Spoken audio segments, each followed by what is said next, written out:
be strong in this time, son. I'm a survivor. I will survive. I will survive.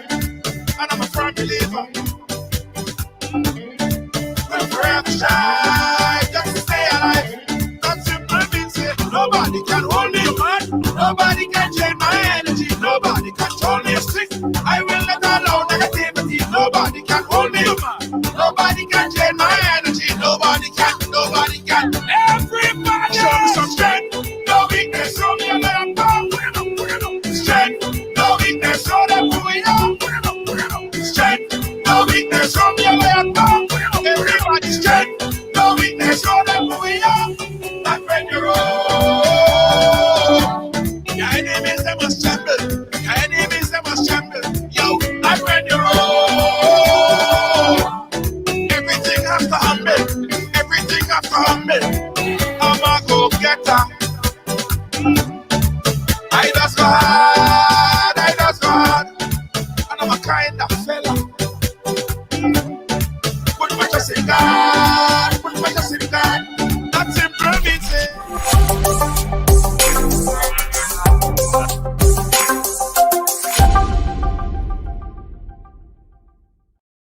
Let's face it, this is not normal times, but life, it must go on. And with all these continued restrictions on get-togethers, you need a streaming company like Ridealong Media Group LLC, one that can stream to all your family members to the comfort of their own homes, both privately or publicly, you decide. One who understands your privacy, one who simply cares. So for that wedding, funeral, public or private event, choose the professional production company with the experience and quality guaranteed. Family can travel? Inquire about our seamless remote participant option. Thinking of streaming your virtual event? We handle it all. From multi-camera video production to streaming, post-production, editing and more via Zoom, YouTube, Facebook or any platform required. Call us and speak to our experienced professional team. 212-809-4324. That's 212-809-4324.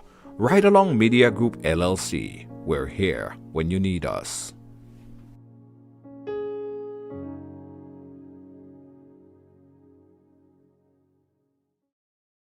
You gotta be strong in this time, son. I'm a survivor. Ride along, riders. Welcome to the ride. Welcome to the ride. Welcome to Tuesday on the ride. Tuesday on the ride. It's gonna be a bumpy ride. Put on your seatbelts. I'm lying. It's not gonna be a bumpy ride. In fact, it's gonna be smooth. Smooth rides, real vibes. How you guys doing today? Listen, from the giddy up, I want to tell you guys, right? I want you guys to lock in the phone number into your phone because this is the show you guys have to participate and chat and communicate because this is a very opinionated program. Today's program is very opinionated. So bring in all your opinionated friends, people who have a point of view. We want everybody. We want everybody.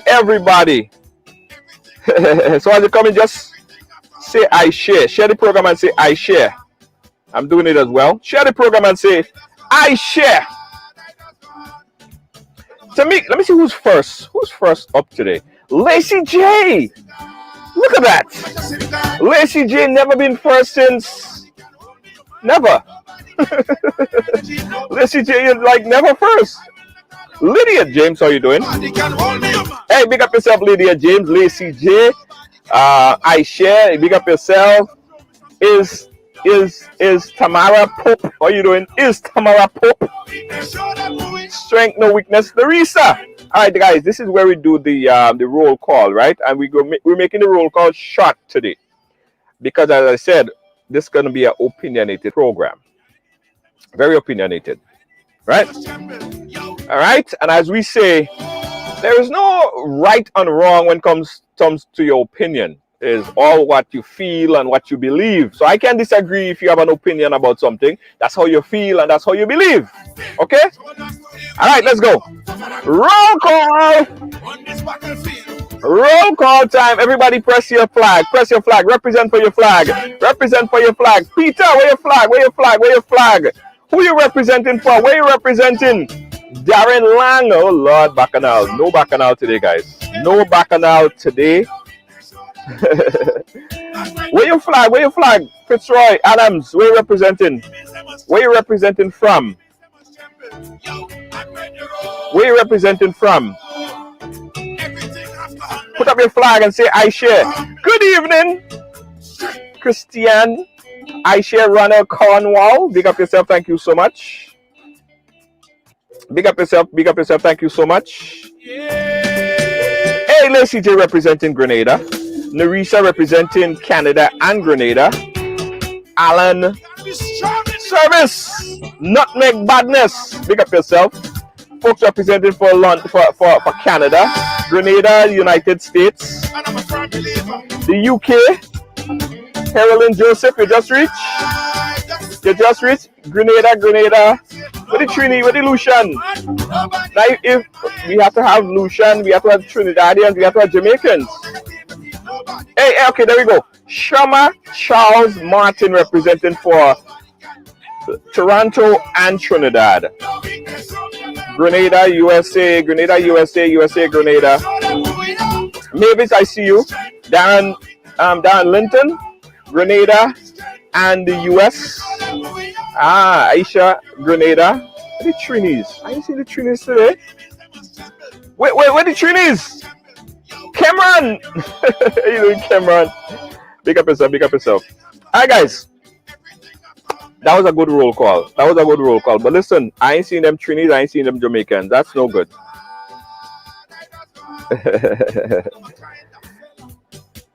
Yeah, okay. Jeff John says, Junior, why you label him Badman?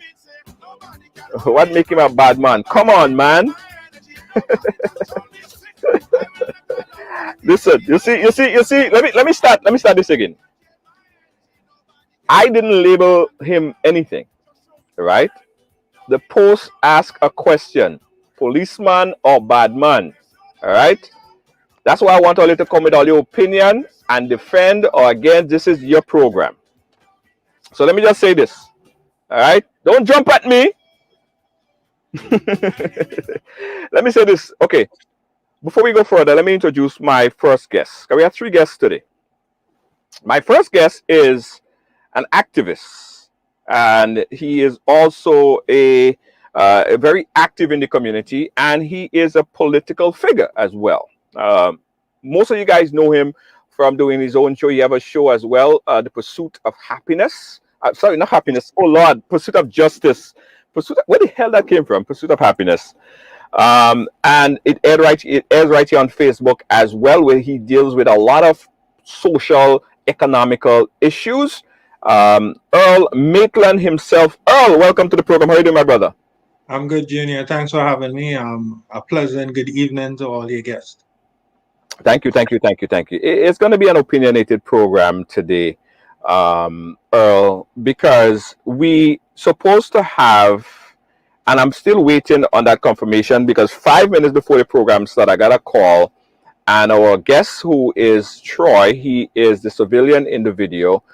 He had a slight emergency, but he's trying to sort that out, and then he's going to join us a little bit later on into the program. And also we have, from a legal mind, a legal perspective, we have Ruggles Ferguson, who is also going to be joining us in the 6:30 hour right here on the ride. All right, Earl, before we go further, introduce yourself a little bit. I know I didn't do you full justice, so you could just give them a little touch of who's Earl Maitland again. That what you did was fine. I am Earl J. Maitland. I am a patriot of Grenada. I am a Grenadian citizen. I am one who intends to ensure that the taxes that I pay do deliver the services that are expected. Besides actually having commentary about police and situations of injustice, or what is perceived to be injustice, I actually interact with persons in the police force on almost a daily basis, right? So this, whatever is on Facebook, that does not determine, as some persons would say, that this person is a keyboard activist, whatever the case is. I actually get involved in the cases that I have, and I do have professional relationship with persons in the police force. We do have an understanding. I am one who has understood the importance of actually knowing the laws of Grenada so that a reasonable and factual opinion could be made in situations, right? Right. As you know, Junior, when you just started the program, someone said that you labeled somebody as a bad man. But if we look reasonably at the situation, you did in fact ask a question, and that question would have welcomed the opinions of persons based on their perception of what is happening. Too many times we have situations like that where persons do not look at things objectively or dispassionately. So they come to um, a conclusion which does not reflect reality. And that's one of the problems that we are having. Yeah. So once again, thank you for having me here. Absolutely, Earl. Absolutely, Earl. Before we go any further, and to bring everything into proper context, I want to play back the video that we are going to be speaking about today. Again, guys, we expect to have Troy, who is the civilian in that video. Right before showtime, he had a slight emergency, so he had to run and pick something up to take it back to the hospital. But somewhere in that transition, we hope to get him so he could talk to us to give us his perspective on it as promoted. All right. But before we do that and speak about the subject matter, let's take a look at this video in the full extent. All right, the full extent of the video that was taped. We know that there are stuff that happened before, there probably stuff that happened after, but this is what we have to the long version of that video. Take a quick look, guys, and we'll talk about it on the other side. Check it out.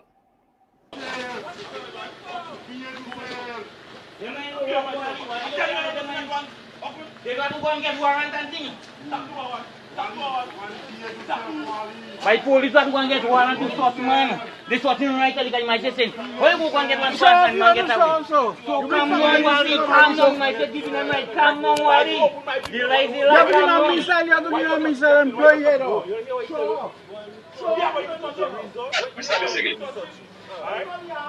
I didn't leave.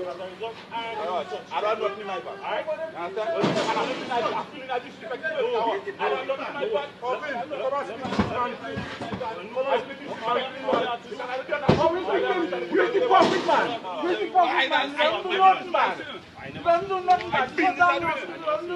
Wally, calm down. You might say, give him right. They can't go and get one to come and arrest you. They take you to the option language to raise one on them. If they got a button in their show, they go in with you. Wally, they're calling the rest of men. Wally, calm down.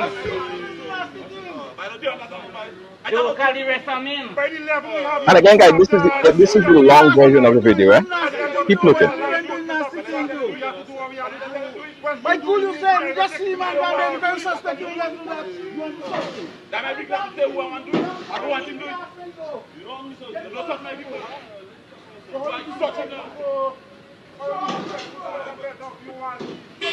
By Raja, we good. But when it comes to disrespect, I don't take no disrespect.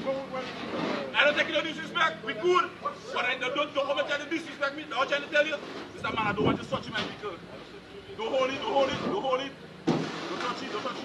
Am I right? Am I right? You don't touch my vehicle. Don't touch it. But you want to fight? You want to fight? You want to fight? Let me fight now.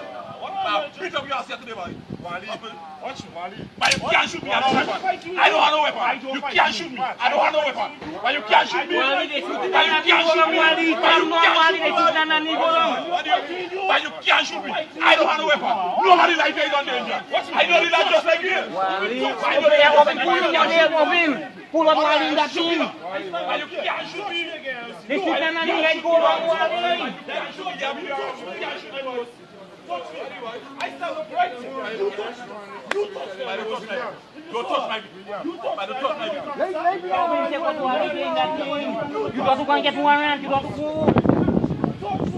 They pulled it. Am I right? Yes, I want to wear my vehicle.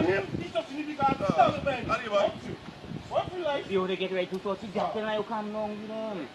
I don't know that just like I know. You can't You're shoot only me. pulling up in the scene. You know, they use for getting ready to sorting for drugs. And when they're sorting for drugs, if they can one make one to come and sort for drugs, they're sorting right away.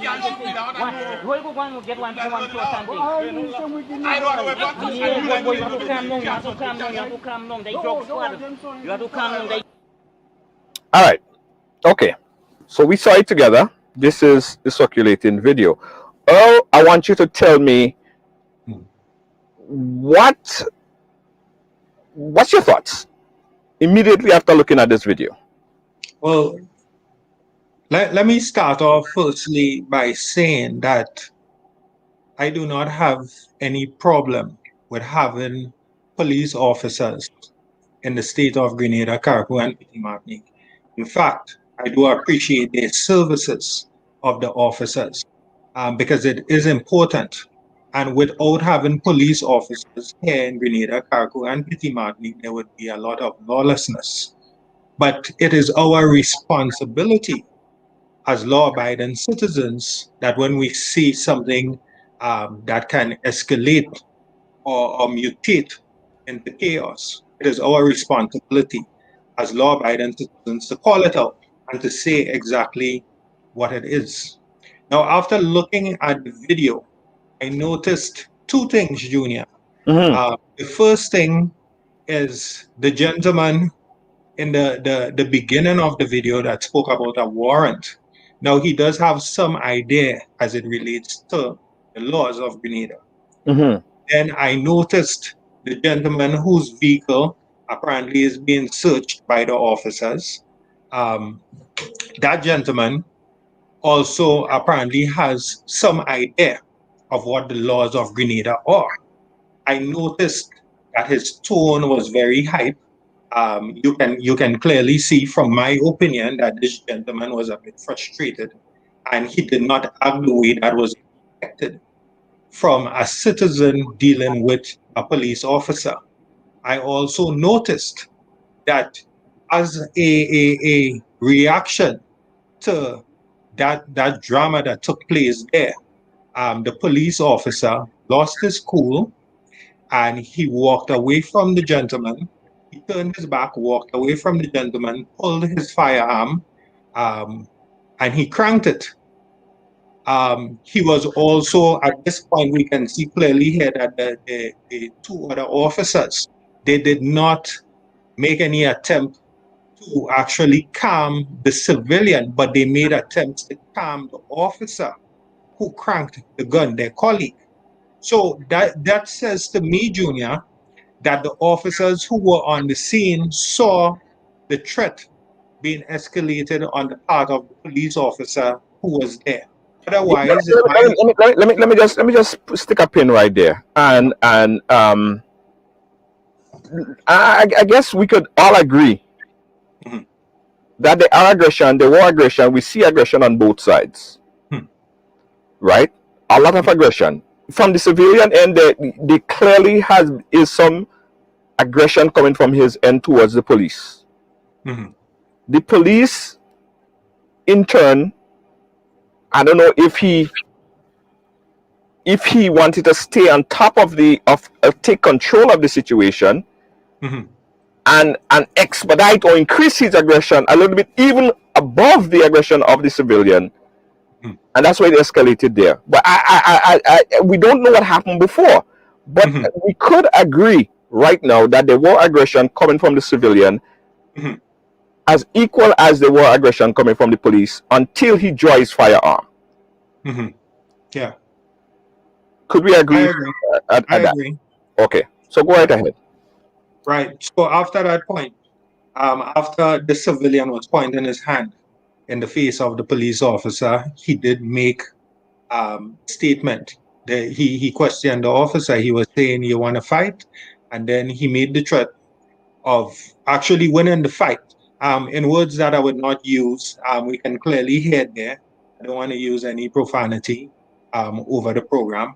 The officer, after being calmed by his colleagues, walked back to the scene, pointed his hand in the face of the civilian, and he said to him that he was going to stand right here, and he was saying, what we heard. Touch me.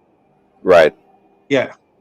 Right. So clearly on both sides there was aggression, as you said. The responsibility of a police officer, we must first look at that, at what the responsibility of a police officer is. Now, in saying that, does that actually give persons the right to say that there is bias in the statement if one decides to take a particular approach, right? When we look at the laws of Grenada, especially, and that is one that was posted earlier, Junior, by myself, and that is Regulation 13, Part 2 of the Police Act, which speaks about police officers remaining calm in situations. And this would not allow it to escalate to anything that we would not want to see happening, to possibly the loss of life and so on. And we do expect our police officers to act professionally, especially in situations like these. The person in the initial phase of the video that is circulated, Junior, the person is speaking about warrants. The police need a warrant to search the vehicle. Yes. Sometimes we are hearing persons informing the public that the police need a warrant to arrest persons or to enter one's property and so on, or to search a vehicle that is on the road. And that is not correct. That is not correct. There are certain situations, as I'm sure you are aware, Junior, that the police do not need a warrant to get involved in situations like these. Right. Right. So let's talk about him searching the vehicle. Again, guys, coming up in about 15 or 20 minutes, we're going to have Ruggles Ferguson, who's going to give us a full legal perspective on this. And we're still looking to hear from Troy, who is a civilian in that video, who should be speaking to us as soon as he take care of his emergency that he's going through right now. So we're looking forward to have that conversation with him hopefully later on. But coming up in about 20 minutes or so, we're going to have Ruggles Ferguson, who is a lawyer in Grenada, who's going to speak to us about the legal aspects of all of this. So the stop and search on the road right there, is it lawful, or was it carried out in a lawful way based on your perception or what you know and what you've seen in the video? Well, Junior, based on what I'm seeing here, I do not have sufficient information to say if this search was lawful or not. Unfortunately, we do not have the gentleman or any of the officers here to speak to that. So what we can speak about is that the police officers actually have the authority under Section 24 of the Police Act to actually set road barriers and so on, which we would see around Christmas, Carnival, and so forth. Right? So given the circumstances, we are not aware if the police actually had a reasonable cause or reasonable suspicion to actually get into the man's vehicle. Right. We would have to hear that from them or from the gentleman. And given those facts, then we could come to a conclusion. Yeah, because I guess that is the big question, right? Why didn't he just allow the police officer to conduct their job and search his or why didn't give him okay to search his property? Okay, so I did get a correspondent from Troy. He said that he'd call us in a few, so he'll be on the phone to explain that. Okay. So in a regular operation, should the police, or is the police in the due diligent right to open your vehicle and search your vehicle without your permission, based on the law of Grenada? Because I know you have a good handle on the law. Right, and the answer to that is no. Right, and reasonable suspicion, Junior, would be, or reasonable cause would be having something in plain sight. For instance, if I had some form of narcotics, drugs, marijuana, anything illegal, a weapon or anything in plain sight in the vehicle, then the police would have reasonable cause to open the vehicle and search the vehicle because they would reasonably believe that I was about to commit a crime or I have already committed a crime. And part of their duties is to prevent and detect crime. It is to maintain the peace. All of these constitutional rights we do have, Junior. There are certain exemptions, as we can clearly see during this lockdown that we have here. We do have a constitutional right, freedom of movement throughout Grenada, Carriacou, and Petit Martinique, unmolested, but there are circumstances that would exempt these things. So on a normal day, if a police officer comes up to me, he has a right, whilst I'm operating a motor vehicle, he does have a right to ask for license and insurance, right? Now, upon asking for that, if he sees something that makes him reasonably believe that I'm about to commit a crime or I am in the process of committing a crime, then he has that authority without getting a warrant to search the vehicle right there. And so Margaret McQueen is asking the question. So the police randomly could just stop on a civilian and search his private vehicle just like that? Right. Now, so Ms. McQueen, what we are saying is that the police have a right to stop a motorist and to make sure that that motorist is operating on the nation's road with license and insurance, right? But there are circumstances that would allow the police to search your vehicle, and that would be if they have reasonable cause, and this is without warrant.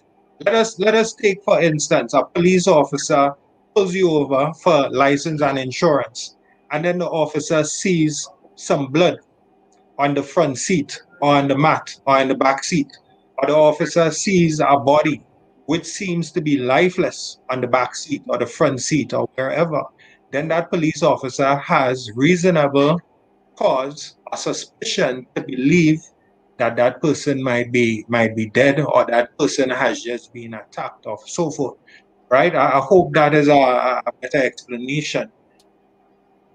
Yeah. You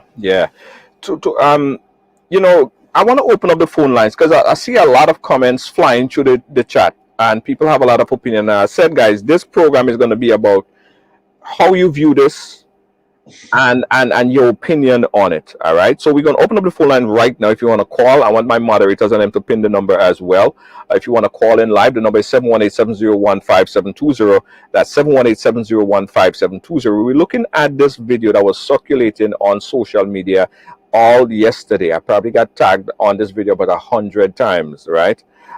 And there's no black and white to the law. I mean, it's either it was within the police jurisdiction to perform the stop and search, the search procedure, or it wasn't. And clarification would be held when we speak to the lawyer in a little bit. But this is kind of how people looking at it right now.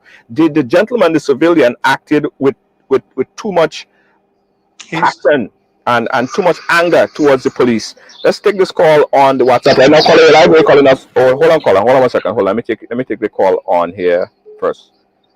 Hold on, caller on the WhatsApp. Stand by. Caller, you live. Where are you calling us from?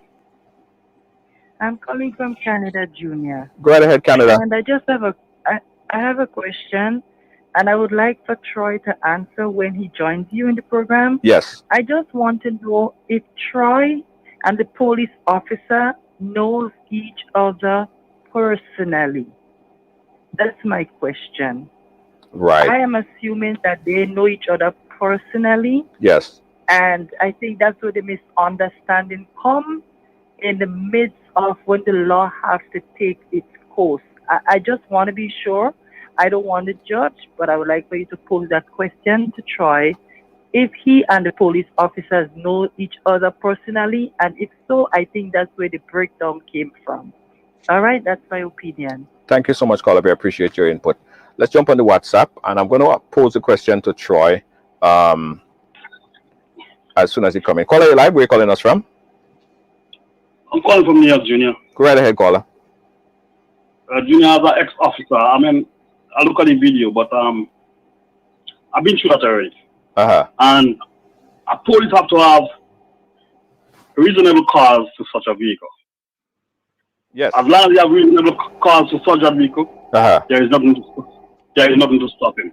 But if thing want to escalate the whole thing when you watch the video, if you look at the video, the guy only wanted certain officer to search his vehicle. Right. You don't do that. An officer is an officer of the law. Yes. Leave him let him do his work.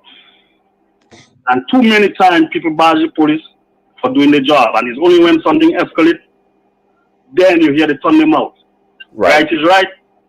If he has relaxed himself, that will not escalate.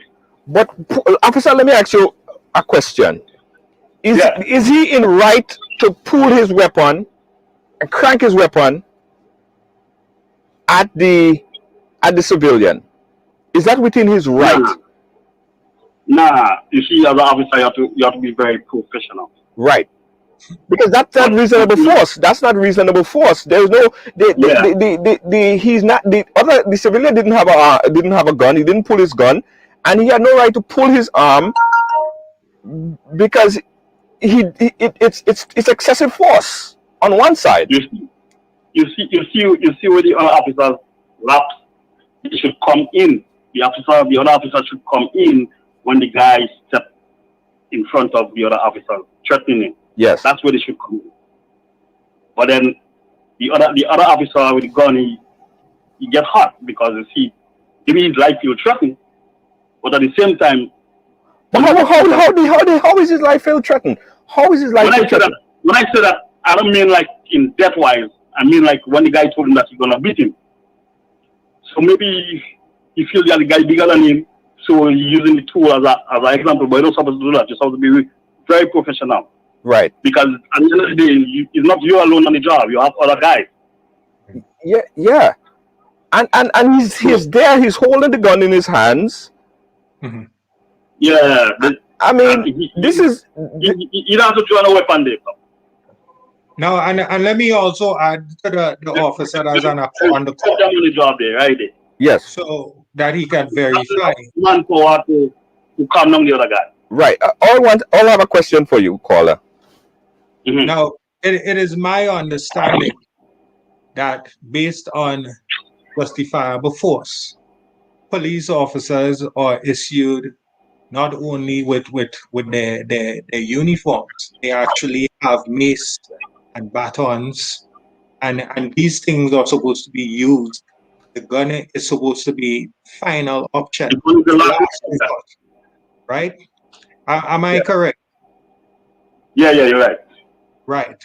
Now, a gun is used for deadly force. It could be used for deadly force. We saw what happened to Bruce Briggs in 2016. He was shot in his leg by a police officer and he died. He passed away as a result of that.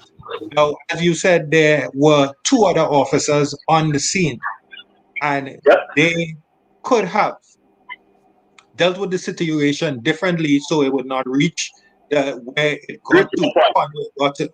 Now, naturally, police officers, and you, officer, you're calling from New York, I believe you said, from America?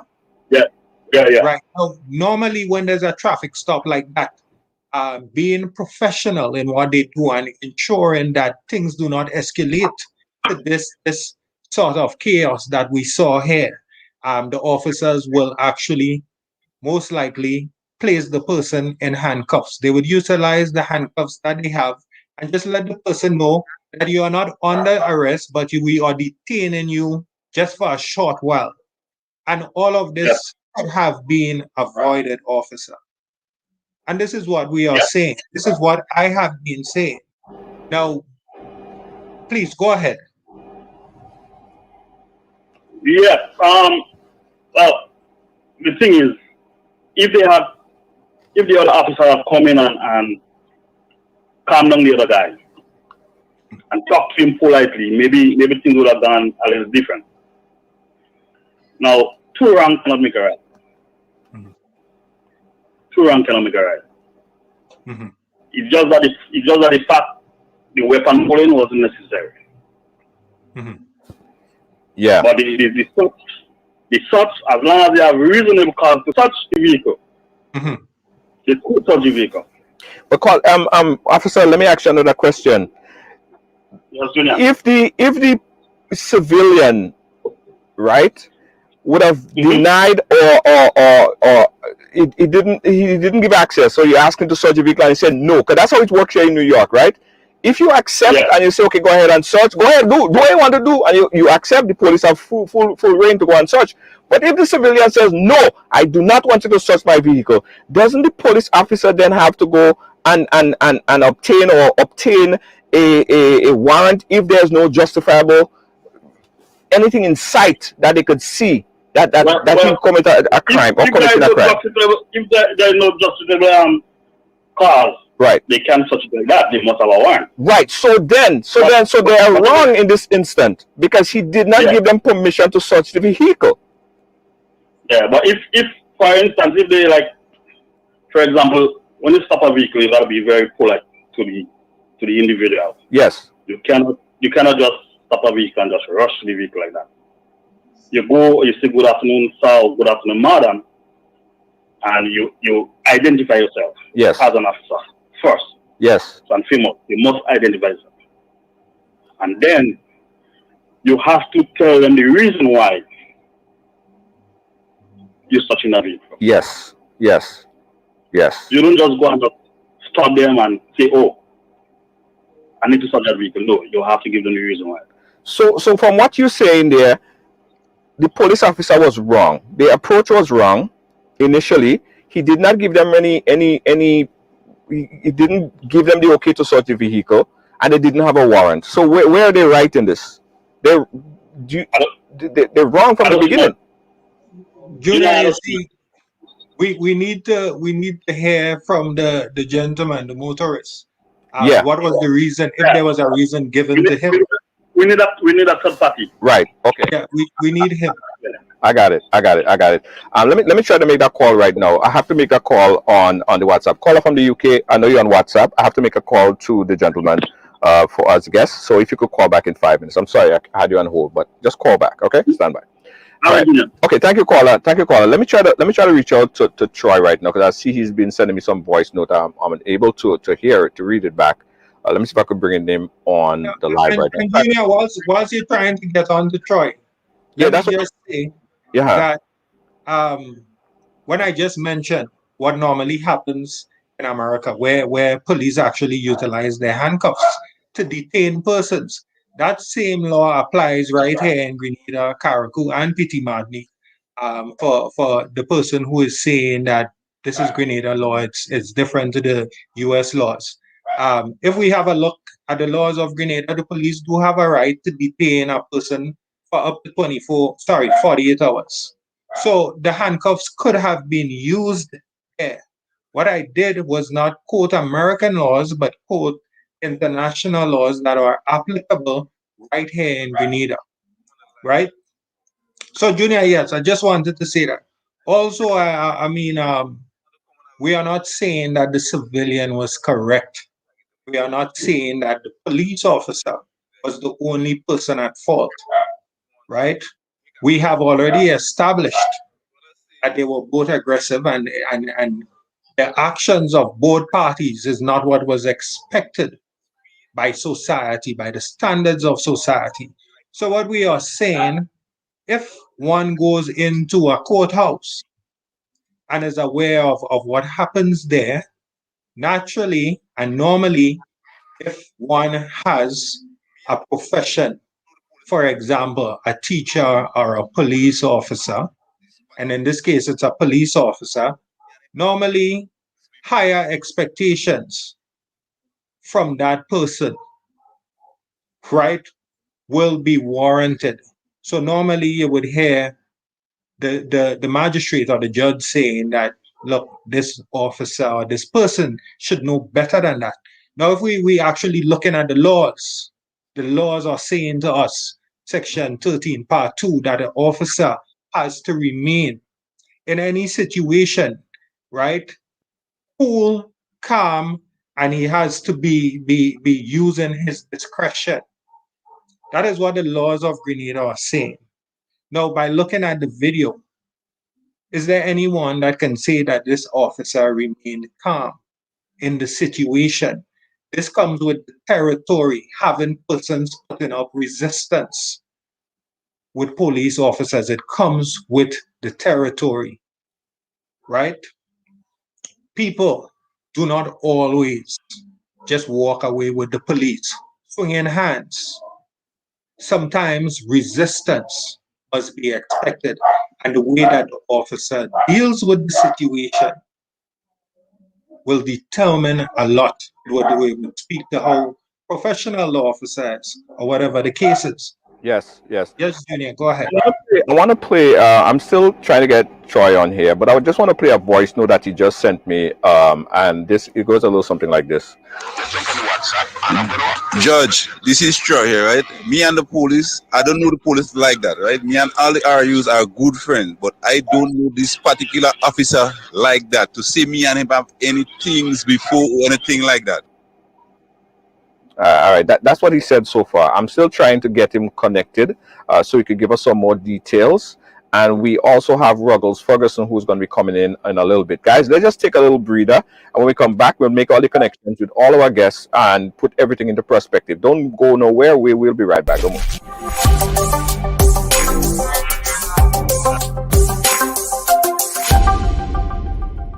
Are you fed up of your mask or your foggy face shield? Introducing the Fashion Shield from callallpronow.com. Keep your hairdo intact, your makeup flawless, and be fully protected. Get the Fashion Shield now.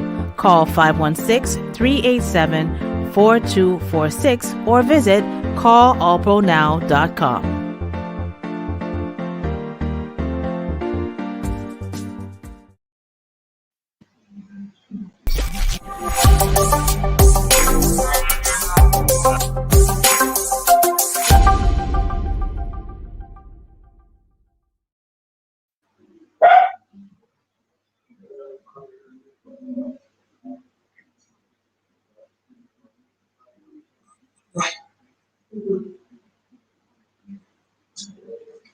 We can't hear you, Junior. Sorry, yeah, you're watching Right Along live. We try to put everything into perspective, guys, all right? And we trying just to get just like a vantage point from what actually happened in this situation here. We did schedule to have Troy on the program. He had an emergency. However, we're trying to see if he could just give us some perspective. He may not be able to stay for the whole 20 minutes. Probably could give us 4 or 5 minutes. And that's what we're trying to do. So bear with me for a quick second, and let me see if we could make that happen right now. Earl, just talk to the audience a little bit, and I'm going to switch my mic off and try to see if I could connect with Troy. All right, no problem. All right, so basically what we had here. Hello? Now, the argument was arranged, which I presented with higher expectations of the police officer, resorting to the end by pulling a firearm to deal with a situation. Now, I became very concerned about that situation, considering the fact that the aggressor, the motorist, civilian, did not have any evidence. There was no evidence of him having a weapon.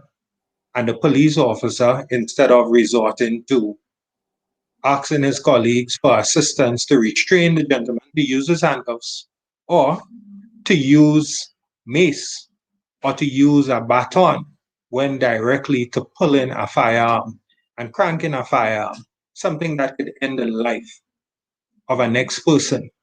That was my issue. Now, if somebody makes a post about the importance of, let us say, of feeding 500 children, that does not mean that that person is in agreement with destroying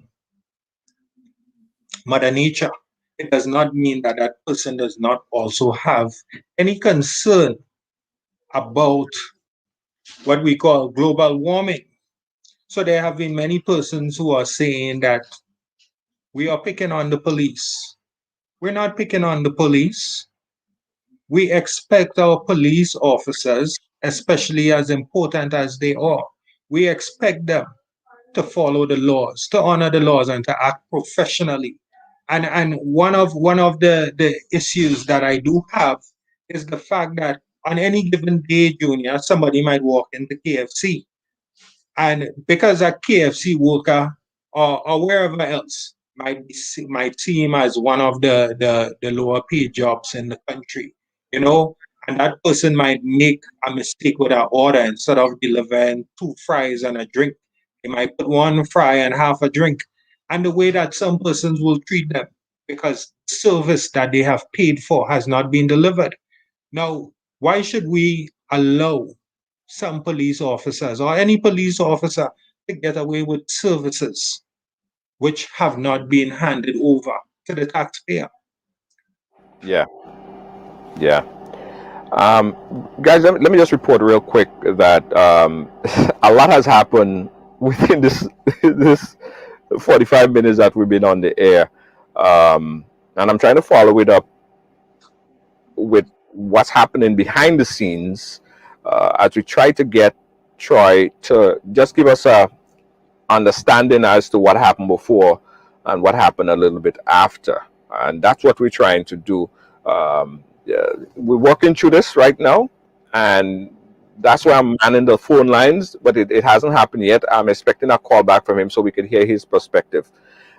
And we also have to say here, Earl, that this is one side of the story, and a story always have multiple sides. Especially, we haven't heard the police officer's side, so we cannot make any judgment. But I want to bring in a legal expert. His name is Ruggles Ferguson. He is our, as we say, he always here to give us some insight as it relates to anything legal. Ruggles, could you hear me? Ruggles, could you hear me? Ruggles, could you hear me? All right, let's try this again. Ruggles, could you hear me? Ruggles, Ruggles, are you hearing me? All right, let's work on Ruggles' connection. There, guys, you're watching Right Along live, and we're trying to make the connection again. A lot happening behind the scenes.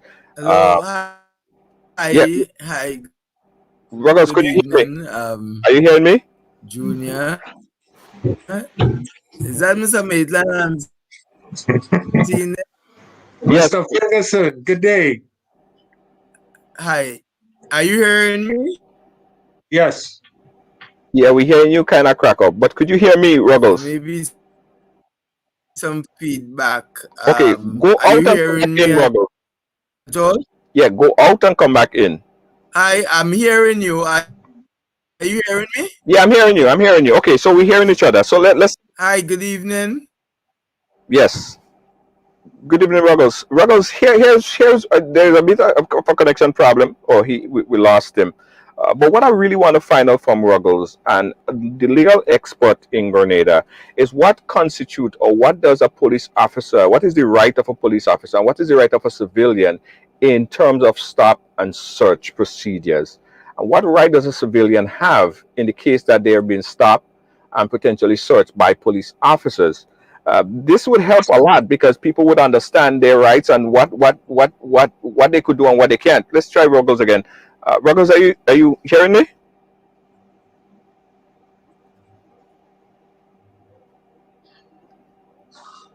Ruggles, are you there? All right, we're not getting Ruggles too clear. Let's go on for air, guys, and let's try to rectify this problem. We'll be right back. You're watching Right Along Live.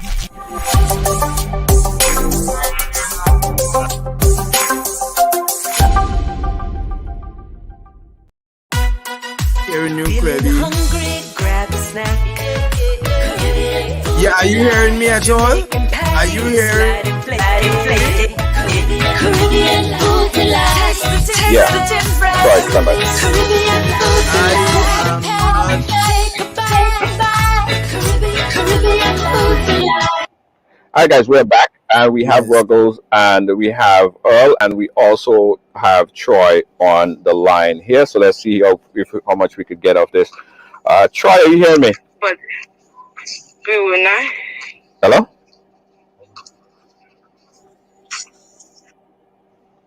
All right, we lost Troy as well on the live. All kind of thing going wrong today, guys, but we try to rectify it. Ruggles, are you there? Ruggles, could you hear me? All right, we having problem with Ruggles connecting with us as well. He has to put his phone on the probably Wi-Fi because his data is kind of weak. All right, Earl, let's talk a bit, right? As far as you are, I know you're very familiar with the law of Grenada, and I want people that's watching to have an idea as to what are some of their rights when a police officer stop them. What are some of the things that they should expect, and what are some of the things that they have a right to reject in this police officer case? Based on your knowledge, Earl, what are those things? As it relates to stop and search. Let's speak specifically on stop and search. Right. So, first of all, police officers do have a right to search, as we already established, without a warrant, based on reasonable cause, reasonable suspicion. That is law, that is factual. Secondly, when the officers approach you, what we should expect is some level of professionalism. But in the event that does not occur, Are you hearing or in the me event, at all? yes, we're hearing you. We're hearing you. Okay, Ruggles, could you hear us now? Are you hearing me? Yes, Ruggles, we could hear you. Are you hearing us? All right. Go ahead, Earl. I'll work on behind the scenes. Yeah.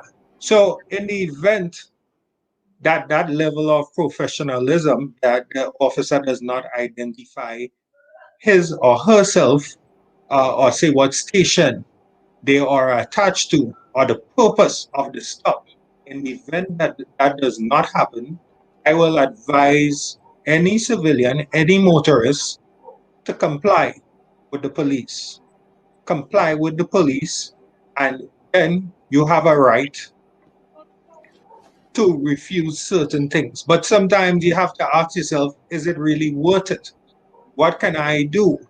Now, I would advise persons, if you are having difficulty, right? You call 911, or you call somebody, or you take out your phone and you start recording, right? Because the evidence will be necessary. Now, in the event that that does not happen, you have a right to go to any police station according to Regulation 116 of the Police Act. You have a right to go to any police station and make a complaint if you believe that your rights have been violated by the police officer. Now, there's also the CRD department. The CRD department is right at the foot of Fort George. One can simply take a bus to the market and walk up those steps, or walk up to the hospital hill, go to CRD, and as I said, you do have a right to give a statement. When you do give the statement, you have to follow up on your statement according to the laws.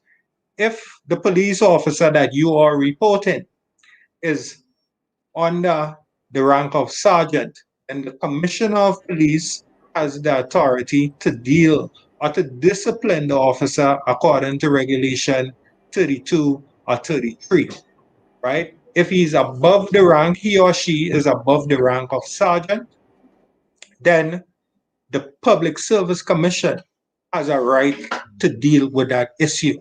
There's also the Ombudsman's Office, and I do know, I am aware that we do not have proper functioning institutions to deal with these types of things here in Grenada. So there are lawyers that one can also go to, but I would not recommend that anyone acts the way the gentleman acted, by being aggressive and so forth. I would not recommend that. There is a time to stand your ground, and there is a time sometimes to live a next day. Which would you rather? Would you rather be shot by a police officer? Would you rather live a next day and make a report? Now, I personally assist persons with making complaints against police officers, because we simply cannot allow police officers or peace officers, public servants, to break the laws of our nation. We cannot allow that. We also wish to encourage that persons educate themselves as to what the laws are and what their rights are. The laws are online, the Constitution is online, the Police Act is online. If you were to call a police station and ask a question, the police are going to give you an answer. Call the police force and ask them, do I have a right to stop this person from searching me? If an officer comes to you, 911 is a free call. There is no reason to get hype and so on. A gun was pulled, as we have seen. Someone could have died. We could have been discussing something totally different. We have to remember that we are not always dealing with professionals. The expectations of society are not always met by persons in the public service. Yeah. What about when people say comply and complain? Do you think that that would have worked in this situation right here? Comply with the police officer and complain later. Mhm. I think it would have been more welcoming. It would have been easier. We would have been having a different conversation here today. But there has been a video that was circulated this morning with a red bus. I'm not sure if you saw it, Junior. A gentleman, I believe the number plate on the bus is HO41, where that gentleman was actually accepting a ticket for a cracked number plate. And the police officer, upon recognizing that the bus driver, the bus owner, actually pulled out his phone and was recording him, that officer decided to arrest the gentleman for disorderly conduct. Now, what I did, I immediately, after receiving the video, I called the community relations department and I informed them of this new video that is circulating, and it does seem to me, from my reasonable opinion, with the little knowledge I have, that this officer has illegally detained this gentleman. Mr. Ferguson is here. There's also the right of a person who is illegally detained under the Constitution and other laws where that person can get a lawyer and go to the courts and be compensated for being illegally detained.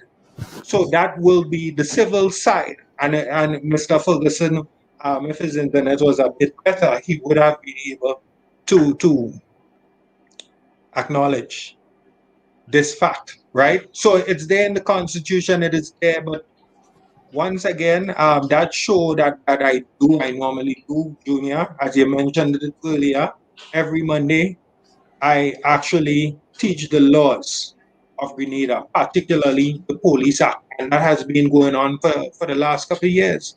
Because people really need to understand that the police have a role in society and the police are important and they do have jobs to do. And a person could be charged for obstruction and so forth. Mr. Ferguson, we are seeing you clearer, sir.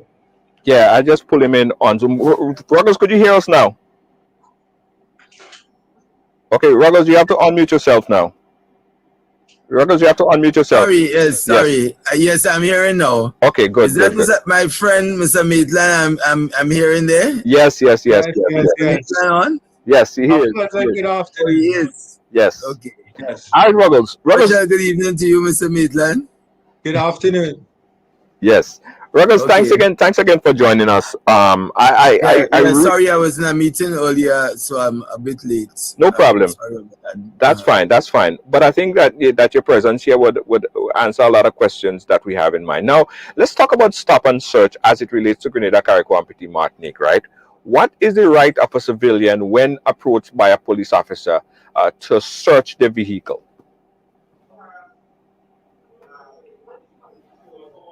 Well, let me start off by putting these issues in context, because the starting point for a discussion on such issues is the Constitution. and fundamental rights and freedoms. So the Constitution, I believe it's Section 7, protects one from arbitrary search and entry onto one's premises. And that's why when, for example, a police officer wishes to enter a home to search for whatever items one is looking for, whether it's drugs, arms, ammunition, allegedly stolen items, then you have a warrant, a search warrant that is authorized by a judicial officer to do so, that authorizes you to search. In other words, the police officer can't just walk in and search. The situation differs if, for example, the police officer is in the hot pursuit of an alleged suspect. And when I say hot pursuit, is running behind that suspect, and that suspect runs into a house, and the police then enters the house in hot pursuit of that person. So there are those fundamental rights. Now, as we always say, fundamental rights are balanced. They are not absolute, and you have to balance them against the interests of defense, public order, security issues, and so the Constitution would impose those limitations. So now you always have a tension now between those rights and the obligations, let's say, of police officers to keep the peace. And notice when I spoke about search, and what the Constitution speaks to is arbitrary search. So, for example, a police officer is not expected to just in an arbitrary manner say, well, listen, I want to search you, do this, do that. There must be some reasonable suspicion or some reasonable cause that forms the basis of wanting to do a search in the first place. Sometimes there are these spot checks. Police are out on special operations, and there may be some activity or something, and there is a stop and search in those circumstances. Even then there are possible issues, but in the interest of security, there is no necessarily discriminatory application to it as a particular operation. Right. So searching, let me just indicate, I've heard about this, but I heard about an incident. I have, seen a tape, not in any detailed way, just looked at it briefly. Right. Because I was in an activity then. So I am not, I suppose that is what motivated this discussion. Yes. But I have not seen the entire, what started it. So, I mean, what I say is about general principles and not giving a specific view about any particular incident. But this is good education. This is good education for our viewers, right? Because I want civilians to know their rights. It's important that they understand their right. And I want to be very clear, as if the police has the jurisdiction to pull up to someone and their personal property, which is a vehicle, and request to search or demand to search the vehicle. If the civilian have right to say, no, I do not want you to search my vehicle, does the civilian have right to do that? Right. No, it must not stop at I want to do a search, right? The basis, just like detaining an individual. In detaining an individual, a police officer just can't say, well, come with me to the station. I'm a police officer, come with me to the station. The individual has a right to know why he's being asked to to be accompanied to accompany the police officer to the station, and police officer or an individual whose vehicle is being searched has a right to know why the particular search is being conducted. Because if there is some reasonable, and that is the operative word, there must be some kind of reasonable suspicion, right, that would cause the police to act in such a way, and therefore it must be indicated to the person who is the driver of the vehicle, who is in control of the vehicle, that one has reasonable suspicion to believe that there are drugs in a vehicle, or there are arms and ammunition in a vehicle, and on the basis of that suspicion, based on whatever the police operation is all about, then they want to conduct that search. It cannot just be, I want to search, full stop, and because I'm a police officer, then I have the authority to search. The authority of police officers are based on what is referred to the common law, the law that has laws that have evolved over the years, and also by statute. right, So, for example, there's a police act. There's a police act, and the police act speaks to the powers and duties of police officers. Now, the law in the United States but is different to some of these countries, like Grenada, for example. In the United States, there is the fruit of the poison tree principle.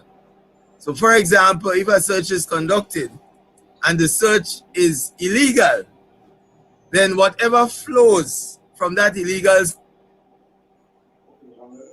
search is also illegal. Right. And that's why it's referred to as the fruit of the poison tree.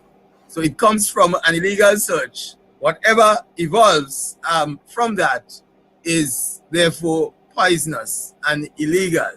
In our jurisdiction, and there were even recent cases on that it matters not how it is found. That if it emanates from an illegal search, contrary to what happens in the United States, it can still be used. I see. In other words, it's not the fruit of the poison tree principle.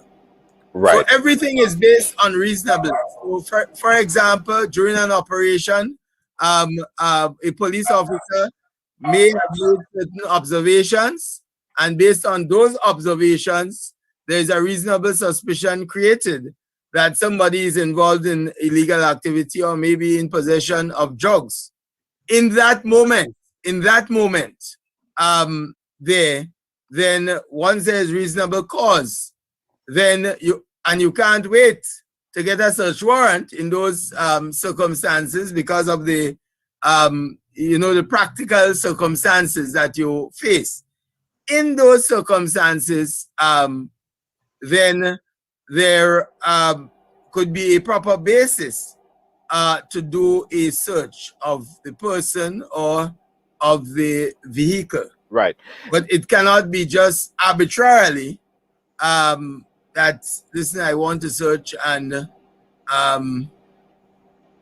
is the case. Right. And that is why police officers have certain powers under the law. Right. But what courts and things as constitutional rights and so, what courts seek to ensure is that those powers are not abused. Right. The powers of arrest are not abused. The powers of search are not abused. Yes. Okay, let me ask you this question, Ruggles. Let me put it like this. The police officer could be seen in the video pulling out his service revolver and cracking it, right? Getting it ready. I don't know what his finger was. It doesn't really matter. He pulled out his service revolver after an altercation that was not the same force. So the other guy didn't pull out his gun, and then the police officer pulled out his gun. They had some kind of argument, which seemed like an altercation, and then the police officer pulled out his gun. By right, did the police officer operate in a lawful manner in doing that? Right. And let me maybe again, Junior, just outline the general principles, because again, in reaching a conclusion, one does not know how far this may possibly go. So I don't want to say or do anything that can prejudice in any way what happens subsequently. But everything depends on the circumstances of each case. Right. Every matter. So what may be wrong in circumstances A might be right in circumstances B. Okay, so it depends on the circumstances. In what circumstance would a police officer by right have to pull out his service revolver? Right. So and that's exactly what I'm coming to. Now it's where force is involved in anything, there is what is referred to in the law as justifiable force. Right. Whether based on the facts that are presented, there was any justification or any, for example, reasonable cause on the part of an officer, and I'm not again referring necessarily to the incident, but using the incident as the basis for the questions posed. Whether or not at the time a police officer pulls his service revolver based on the circumstances presenting the circumstances as presented then, he was under a reasonable apprehension that there would be some imminent harm coming to him because of the particular circumstances. Imminent harm. I want to give it very layman term. When you say imminent harm, it could be imminent harm by the person that is not the same force, like imminent harm in the person might put up their fists, right? The person don't have a weapon, the person might put up their fist and say they want to fight with you. Does that constitute imminent harm to the individual? So that mean that they should draw the revolver? What is imminent harm in this particular situation? Right.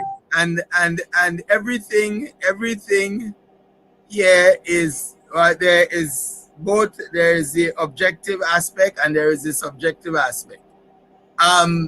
The issue of imminent harm, if, for example, you as an officer or an individual believe based on what is happening around you, there is some possibility, and where I say imminent, I mean imminent in this case means about to happen. Right. That if you don't take defensive measures, certain harm would be meted out to you.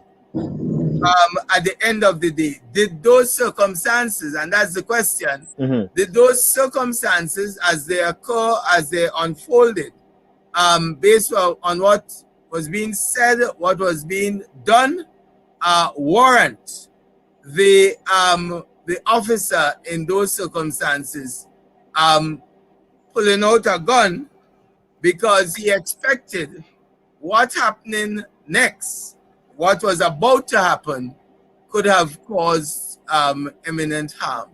I guess we have to explain what is harm then, because harm could be somebody slap you in the back of your neck and you claim that is harm. So, a harm could be somebody punch you in the nose, or harm could be somebody pull out a knife and stab you. So what is harm? Right. How do you identify harm? Right. Harm, and remember, we speak about harm in the context of it has not happened. So, for example, if you believe that somebody is going to punch you in the eye or punch you in the face, I'm just using an arbitrary example. Right. And of course, you won't wait until you get the punch. You either move away from the scene or you take whatever defensive measures you believe in the circumstances would best protect you. Whatever you mean. So if that means using excessive force, that is a measure that you could take, because you're supposed to have not excessive force, right? Well, that's the point. That's right. the point. Yeah, are we dealing here with the pulling out of a revolver, a pistol, here, and holding it for protective purposes, or that would be different from using the revolver because and just shooting because one is angry, and that is why police officers again must exercise restraint. And as I say, I haven't watched the video. I've seen it, but I haven't watched it carefully. But what I remember seeing, and I only saw it once for a brief period, is that there was somebody who was there. I'm not too sure whether it's an officer or a civilian, who was trying, in fact, more than one individual, trying to cool down tempers. Cool down tempers. And that's an important role for third parties, because you see, at the end of the day, where there is anger on the one hand and the presence of a gun, anything can happen in a split moment. Anything can happen, and the results could be different. But hopefully, in these circumstances, I'm not too sure what the end result was, that nobody was the recipient of actual harm. Right. They said that the Troy guy said that the police officer, after the altercation, what happened is they just left. So they didn't make an arrest. They didn't do anything. In fact, in the video, you could clearly see, which I'm going to play back at the end of the of the program, you could clearly see that the officer that was very aggressive, he ended up handing over his firearm to the female police officer. And that could be in plain sight. The other thing, which was very, very, it was clear to see, was that if they deemed the civilian as such a major threat, why did everybody turn their backs on him? Like, they didn't put him in handcuff, they didn't arrest him, they didn't put him in the patrol vehicle, they turned their back on him. So if somebody is such an imminent harm, you wouldn't turn your back on them. So that clearly showed that the civilian didn't show that he was harmed, or he is a threat to the police. Right. Unless that particular police officer single-handedly felt that he was a threat to him. And that's my understanding of looking at reading between the lines of the video. Everybody else didn't feel threatened besides that particular police officer. Now, if you look at George Floyd's situation, I don't want to bring in this into it, but if you look at George Floyd's situation, right, the police officers was protecting Chauvin. They was protecting him. And he was killing a man, but they still were protecting him. In this case, he was the opposite. They wasn't protecting the police officer. They was actually cooling down the police officer and almost protecting the civilian. It was completely different here. I just want to know if the police officer was justified pulling his firearm after a civilian, because you don't pull a gun unless you intend to use it. You don't pull a gun and go and drink ice cream. You pull a gun for one reason. That is why you pull your gun. You don't pull your gun to go and play hopscotch, and I just want to understand if legally he might find himself in some hot water for pulling his gun at the civilian for no right justifiable reason from a legal perspective. I just want to understand if that would just let me ask you just for clarification, after he pulled it, did he point it, or did he say anything? Did he say anything after, because all of these elements constitute the circumstances that obtain. Did he point it at him in any way or say anything to him? He didn't point it at him, but he did say, and Earl, you could come in here at any point. He did say that if you hit me again, or if you touch me, if you touch me again, it's something. It was kind of inaudible at some point. Go ahead, Earl. Basically, Mr. Ferguson, what had happened? The officer, he turned his back. Where this happened? This happened here. In Grenada. In Grenada. In Grenada. Okay, Yeah. which part? Junior. I don't know the exact location. Okay, but it happened in Grenada. It happened in Grenada. Yeah, it happened in Grenada. Mm-hmm. The officer and the civilian, they were having. There was a lot of aggression coming from the civilian. Then the civilian said to the officer, you want to fight, I'm going to beat you. And then he used the term, right, Mr. Ferguson? Sorry, you used what? Sorry? The A term, the 3-letter A word that I would not say over the program, you know? Okay. And he put his hands in the face of the officer. He did not touch him. And then the officer turned his back, which leaves me to believe that he did not feel that it was an imminent threat, right? The officer walked away, pulled out a firearm, and he cranked it. Then he had it pointed at the ground.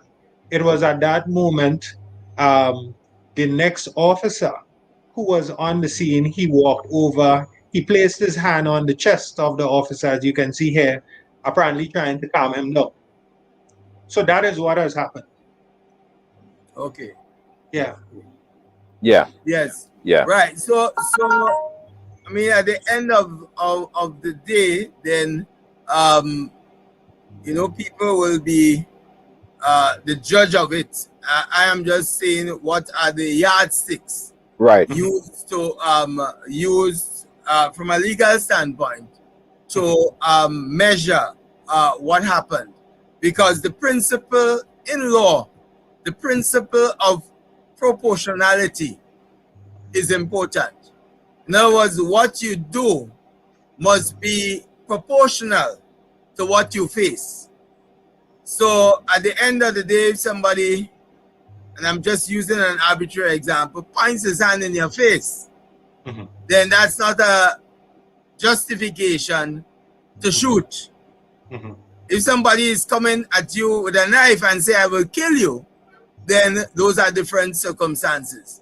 So the issue, and for the law, it's always about reasonable force, about justifiable force, about force that is proportional or proportionate to the circumstances that you face. Yeah. And it takes into account acts done, words said, and whatever gesticulations and these things. But what I really I think it was important to say again, in circumstances like this, and it goes for everybody, the civilian, the police officer, the spectators, the people are wrong. The first step is to really to try to cool down the situation, because what you could have had in circumstances like those is to somebody mortally wounded, badly wounded, somebody dead, and all in the space of seconds, because it presented the perfect opportunity for the loss of self-control. And just from the little that I saw very briefly, and while even doing something, what I saw is that a very agitated civilian and a very agitated police officer. Yeah. And that is a recipe for disaster. For disaster, you're right. You're so right. You're so right. It is a recipe, and whoever I recall, there were people present trying to cool down both parties, which is probably what saved the day. And in circumstances like those, in particular, police officers have an extra obligation, a higher duty, not to get or to avoid as far as possible open anti or fueling confrontation and further confrontation by what is done. In fact, what the role of the police officer as far as possible there. So if the individual is doing things and saying things that constitute an offense, then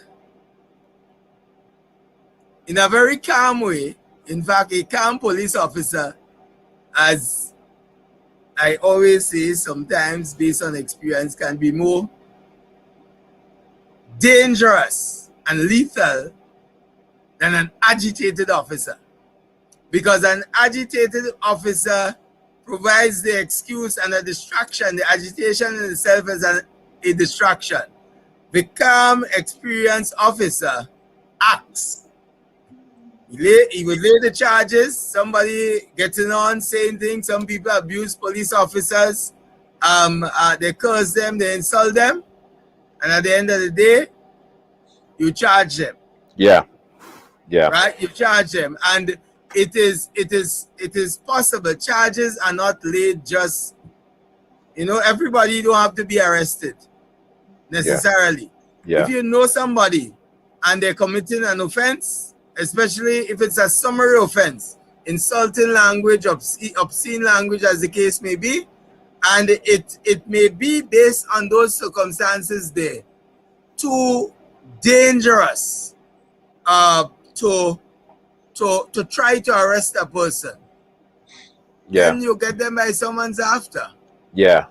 Basically, and it's the same charge. The only thing is that you have not arrested them. But of course, if they're committing an arrestable offense, you have the power to arrest. But it is important that police officers in particular exercise restraint, especially in the context of, having weapons and being able to use weapons, because once you let that anger get the best of you and control of you, then, as the saying goes, any number can play, and at the end of the day, people in mourning, and when things cool down, everybody's sorry about it.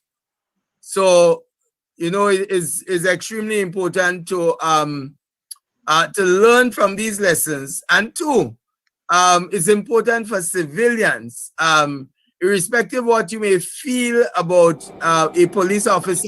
Yes. And there are many ways to deal with it. If a police officer is not acting in a way that is proper or does something illegal, then it provides the basis for you. Yeah. To take action. I want to open up the phone lines because there are a lot of people who want some clarification on their rights still.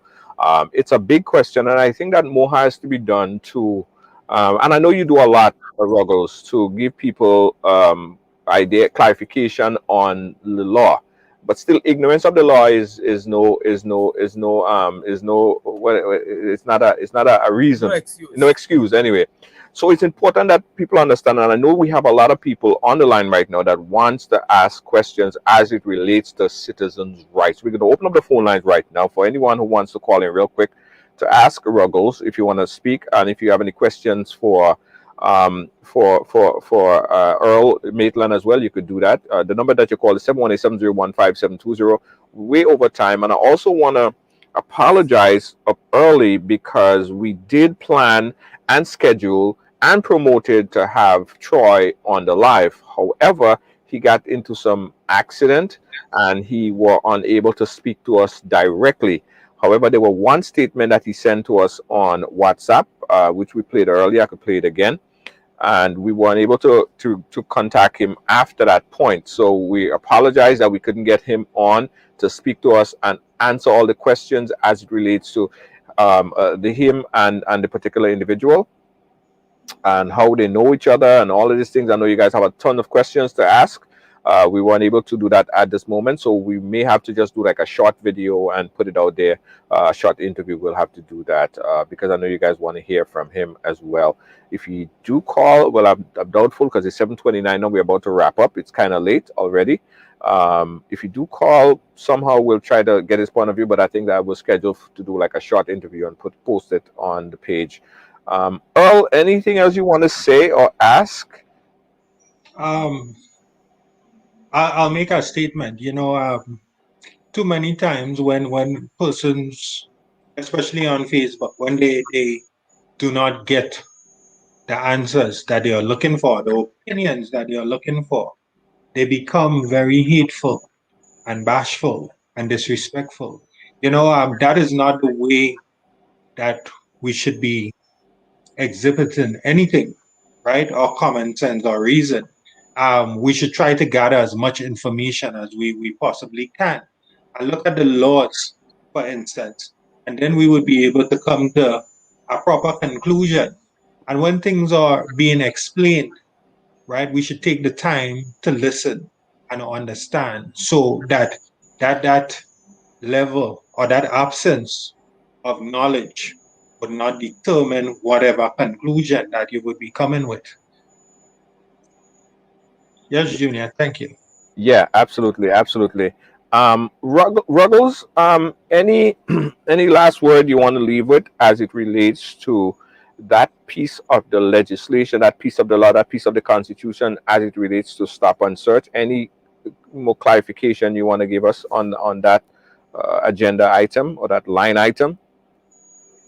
Yeah, well, as I indicated earlier, the Constitution provides certain fundamental rights and freedoms. It starts with the right to life, the protection against deprivation of property. Those who are familiar with right to freedom of expression, right to freedom of association and assembly, protection against discrimination, freedom of movement, protection from arbitrary search and entry. And so all of these are categorized not just as ordinary rights, but as fundamental rights. Those are rights that cannot be taken away, and they are enshrined in the Constitution. And no right is absolute, and there are always tensions. There are always tensions between fundamental rights and limitations on these fundamental rights. And there will always be. There will always be, for example, tensions between police officers who have a particular role to play in society and individuals, because the police, the role of the police in keeping the peace and maintaining public order, again, is not an easy role, and there will always be those tensions. And what I can say is that one has to try to avoid as best as possible the escalation of these tensions in circumstances as was obtained in that video. Yes. Whether it's on the part of the civilian or whether it's in the part of the officer, because you don't know where it can escalate and where it can lead to. Somebody will be end up being right, and somebody may end up being wrong, but somebody may end up also being dead as a result of somebody being wrong and the actions taken in the height of these tensions. As I say, I try to avoid commenting directly on it because I don't know where it will go, and you know what can possibly emerge out of it, both for the civilian and the police officer. And what I do on occasions like these is to try to, inform and educate on what the law is, Right. and how the law approaches matters like those. Right. Okay. So, yes. We appreciate it. Thank you so much. Earl Maitland, Mr. Ruggles Ferguson, as always, taking that last minute call and giving us some further clarification on this matter. We appreciate you guys. Earl, thanks again. And Mr. Ruggles Ferguson, thank you, sir. And we're going to absolutely keep in touch. Okay? All right, take care. All right. Mr. Ferguson, good night. Yes. Good night, Mr. Maitland. All right. Seeing you. All right. Good night, guys. All right. All right, guys. So let me apologize again from the top because, again, we did schedule to have Troy on the line. He did have an emergency. And all through the program, we tried to get him on, but that did not happen. Because I think that he was on one end the best person to tell this story, because there's still unanswered questions, right? Because myself, you, just a few other people was there at the point in time, but nobody really know what happened before, so we cannot basically conclude on it because we don't understand the full extent of what happened prior, and we don't really even know what happened after the video, between that time frame when the video was on and then the video was off, right? So he was the best person, and we made ample time to get him on the program. We got clearance from him. We put out the flyer, and it was all good. Not until about 5 minutes before we came on, he asked if we could reschedule the program because he had an emergency.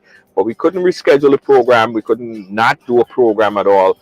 We did have scheduled to come on Ruggles Ferguson and Earl Maitland, so that's why they were on. But Troy was also expected to be on as well, and we want to apologize for him not being present on the live here today. But nevertheless, he did make a statement. He sent us a quick statement, and he said this.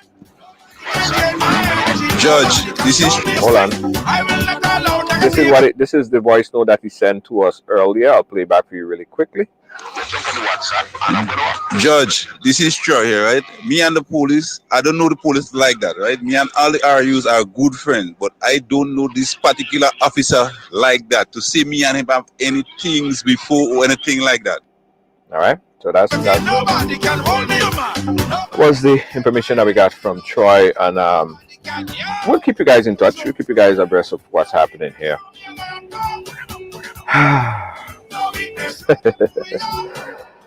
Oh boy. All right, guys, also I want to say, right, that no law is absolute, and Ruggles said it, and it's true.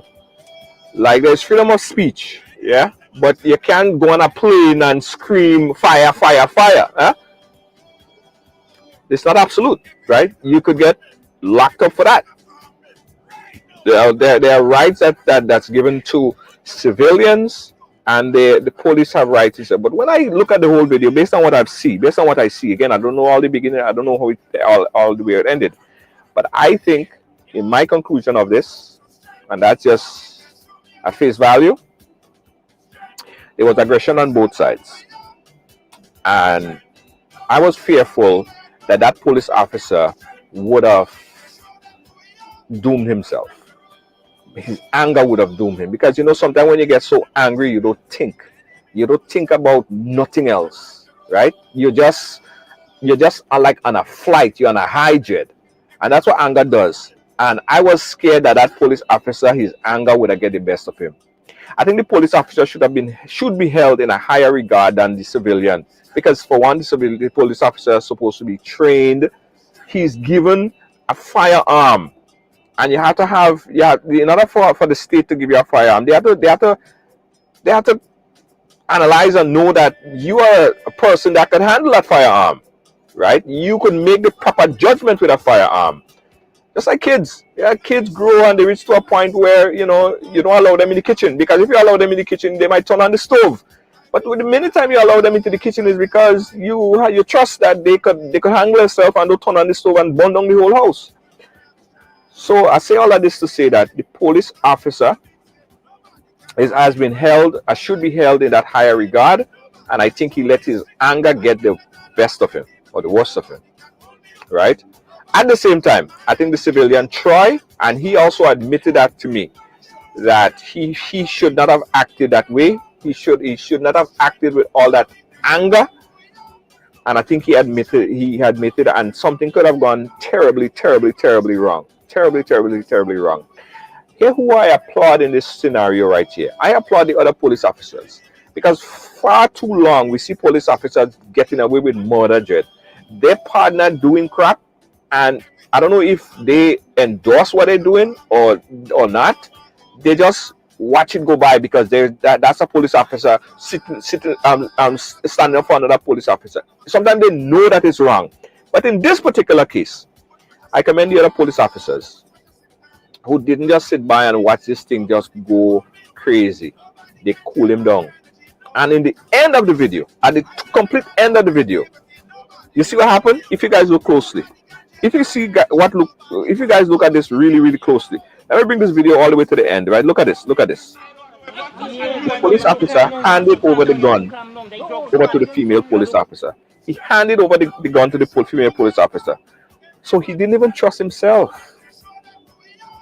He didn't even trust himself. And that is a serious thing. That is a serious thing. But there's still more that could be learned from this situation right here. I personally would recommend disciplinary action. If I had the heir to the authorities, disciplinary action for the police officer. And if the police officer deem that Troy acted in a way that was against any law, or he broke the law, or he did anything, they should arrest him. But they didn't arrest him. So obviously he didn't break the law in the eyes of the law. But the police officer, I think he needs some anger management. Yeah, that's what I think. Anyway, guys, thank you so much for watching. Thanks for being a part of our program today.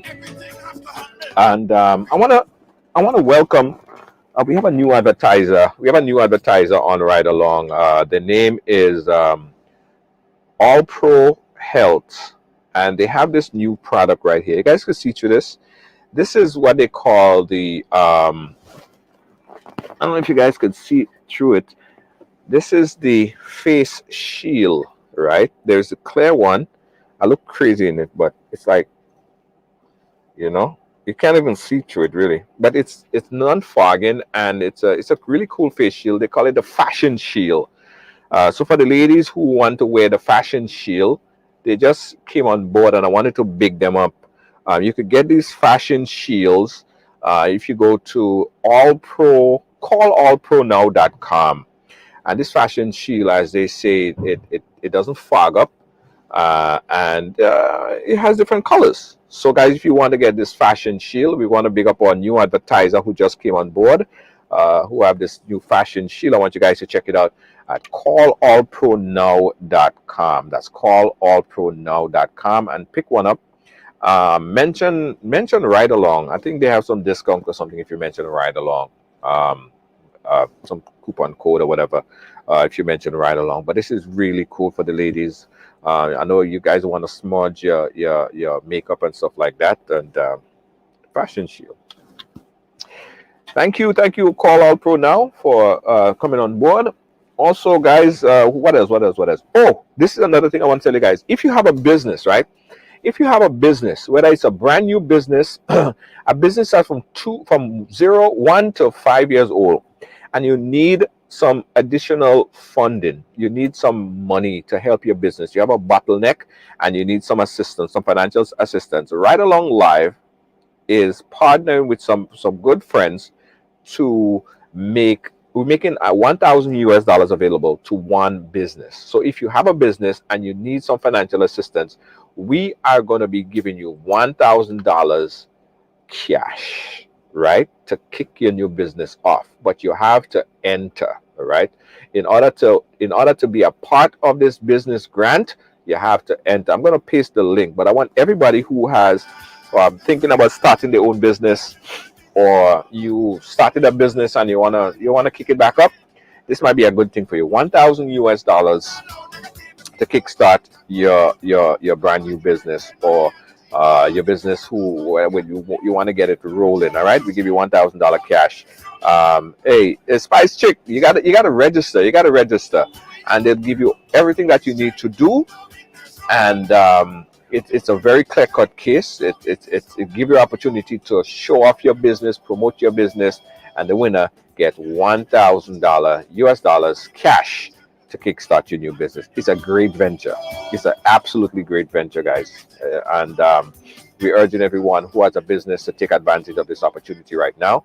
I'm gonna paste the link. I'm gonna paste the link on the bottom of the show so you guys could register today. Like register today, because I think the registration close on the 5th. Yeah, registration close on the 5th, right?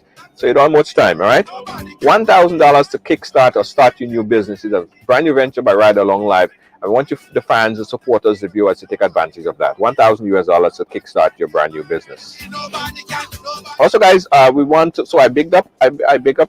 Oh, let me show you guys the ad for this before I go on to the next thing. Let me show you guys the ad for this. Check out the ads for Fashion Shield. Are you fed up of your mask or your foggy face shield? Introducing the Fashion Shield from callallpronow.com. Keep your hairdo intact, your makeup flawless, and be fully protected. Get the Fashion Shield now. Call 516-387-4246 or visit callallpronow.com.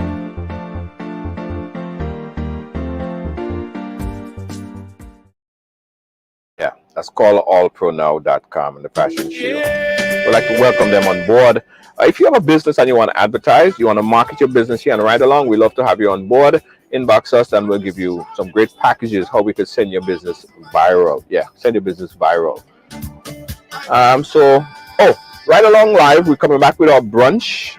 I spoke about it yesterday. So we're coming back with our brunch, our grab and go brunch. That's going to be in about 3 weeks. We have oil dong, pilau, cocoa tea, bakes and saltfish, the whole 9 brunch. We also have the famous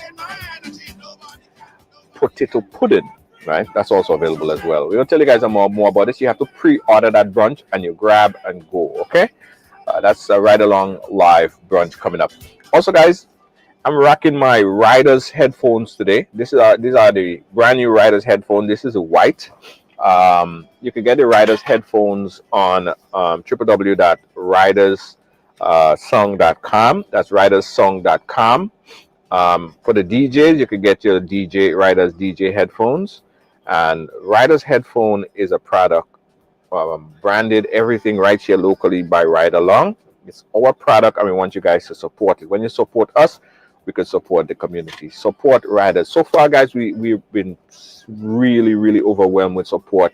Always in shipping out products every single day, and it's really nice. So thanks for the support, guys. If you don't have a family member, these headphones, they're wired as well as Bluetooth, right?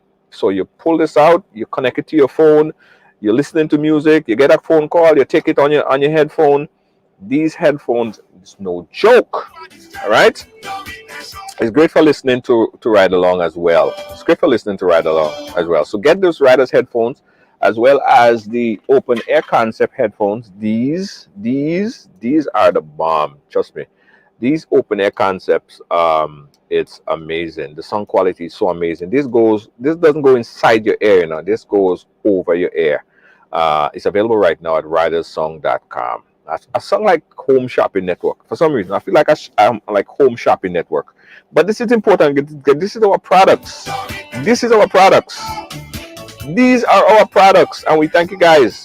These are riders. These were inspired by you, the riders. That's all for me today. Lacey J, how was Aruba? Aruba was amazing. I love Aruba.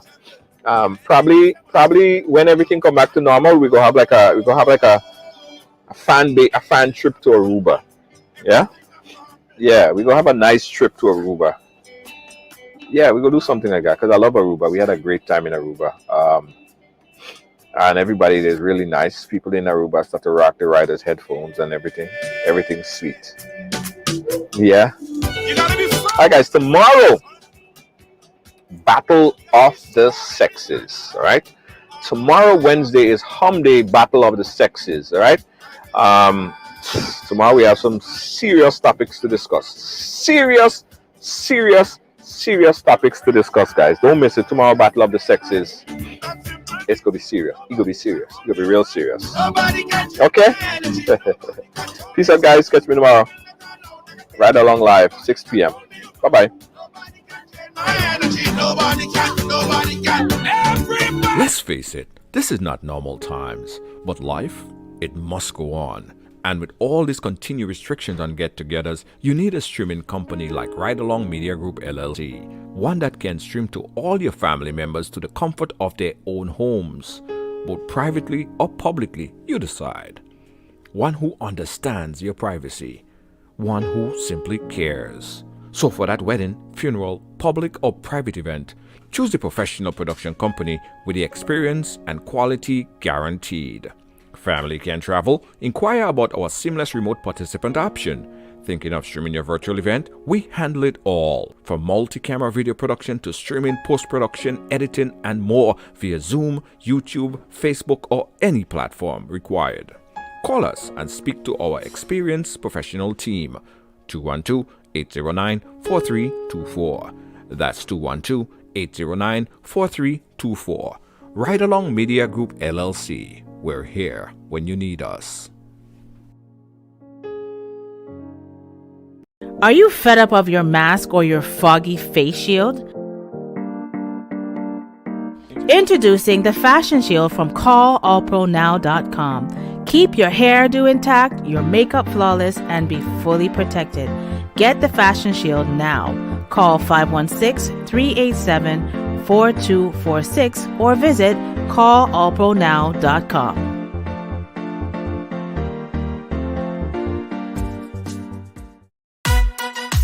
Feeling hungry, grab a snack. Caribbean food delight. Jamaican patties, slide and flaky. Caribbean food delight. Taste the difference. Caribbean food delight. Grab a patty, take a bite. Caribbean food delight. Quick and easy, grab a patty, take a bite. Caribbean food delight. Oh yeah. Come on, this is your opportunity to tap into the $7.3 trillion industry in this COVID time. Get interactive, hands-on in the Forex and crypto market. Educate yourself in this financial industry. All of this is possible right now with a multi-source income generator. This program will allow you to learn while you earn in this lucrative decentralized industry. Take advantage of this trading academy, personal development, create multi-source stream income, trading ideas in this global market, get discount travel with your own portal, bonus token backed by bitcoins, and so much more. For more information, contact Kristen Alexis at 347-834-2852 or Marisha Dash at 646-529-6570. Don't miss out on this amazing opportunity of a lifetime. Call now. What you do makes a difference, and you get to decide what difference you make. In 2020, I was nominated for the Carlino Award, which is the award for advocacy. It just ballooned from there. I decided to become an ambassador for my area, and my goal with that relationship was to build a relationship with my local politicians here and the ones that represent in Washington, to let them know what was happening with Alzheimer's, give them information, let them know that we need their support and so forth. It just opened a whole new world of people to network with and people who felt as passionate as I did about this cause, and I still do to this day. All Pro Health Staffing, www.allprony.com.